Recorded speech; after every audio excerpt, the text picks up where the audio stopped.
Family and friends gathered tonight to honor the memory of a 14-year-old Clay County girl hit and killed by a car in Fleming Island last week.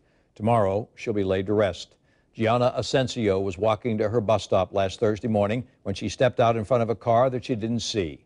Channel 4's Francesca Amaker is joining us now live with how this high school freshman was remembered tonight at a vigil. Francesca?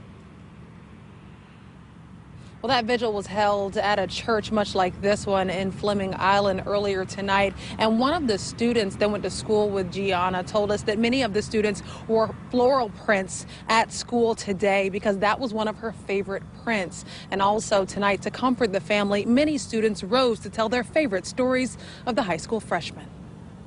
I could hear the tears, but they all seem to be also laughing at some of the fun stories that are being shared by all the students and her friends. Shelby Keller shares just what went on inside these doors Tuesday evening as dozens of teenagers shared comforting stories about their classmate, 14-year-old Gianna Asensio. A lot of teenagers are still speaking and sharing their stories, and it's wonderful. These girls are in 7th and 8th grade and say those stories stretch beyond Gianna's high school. I knew Gianna. I actually cheered with her for a little bit, and I stopped cheering when pretty much all this happened.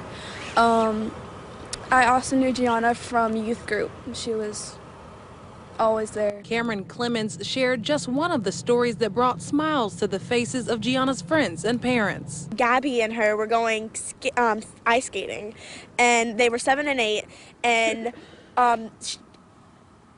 Gigi was like, how about we just fall down on purpose so that guy comes over here?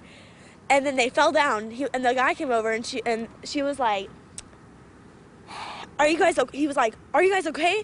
And she looked up and she just smiled. It was a pretty funny story. But one of the strongest and most comforting messages was shared by Father Sullivan, a message that Shelby Keller says comforted the family and gave them the strength to prepare to bury their daughter. He had a beautiful analogy at the end where he spoke of standing on a dock and seeing a ship sail away, and everyone says, "There she goes."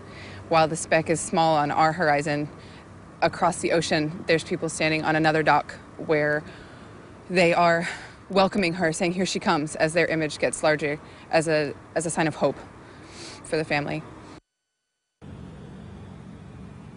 And the funeral for Gianna will be held tomorrow at 11 o'clock at the Sacred Heart Catholic Church. Again, that's tomorrow at 11 o'clock at the Sacred Heart Catholic Church, and Father Sullivan will be the celebrant.